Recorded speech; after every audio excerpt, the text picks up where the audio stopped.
toner, I keep it very, very basic. I use witch hazel. It's the most natural toner that you can use. Add moisture. Makeup, eyeshadow, for example, adheres better to makeup than it does to skin.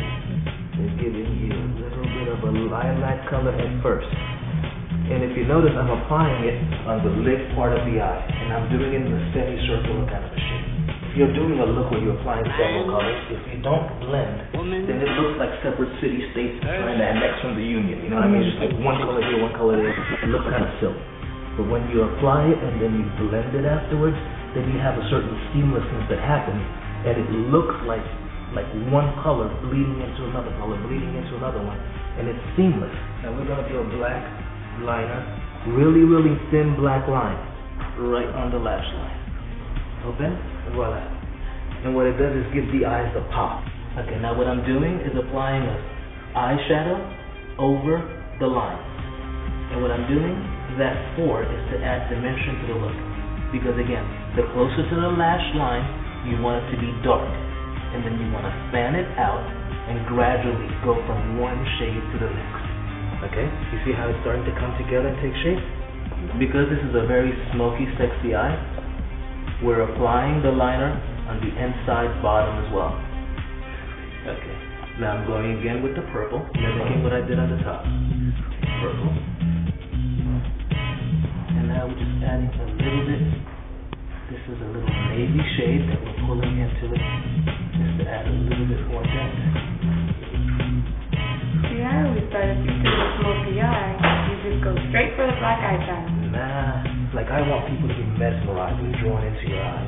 And when there's several different colors playing together and just running amok in the eye, that's when people are mesmerized. As I'm creating, it gets kind of messy.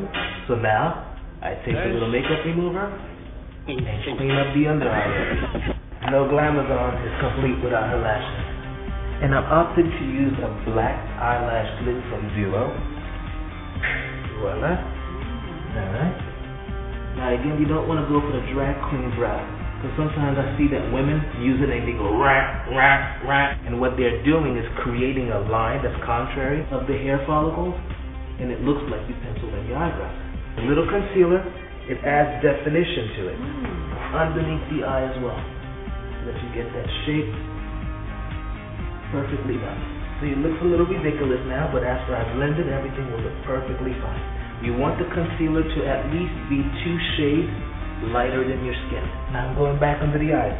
Any little hint of darkness is gone with this trick.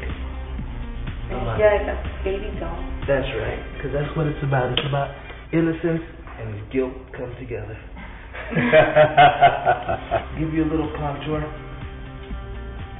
Is that it brings out the natural bone structure of a person, particularly for film, or if you're going out for a big evening, you might want to do this, but not for an everyday kind of a thing. And you want to apply a little contour right above the temple.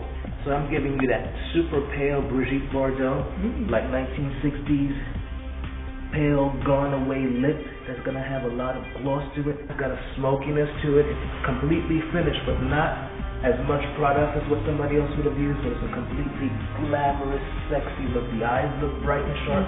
They have their autonomy. They're not wrestling with the lips. The lips have a nice sheen to them. All right? Thank you so much. You're welcome, baby. So what do you guys think? I'm feeling pretty fabulous. I don't know about y'all. Latina.com is where it's at.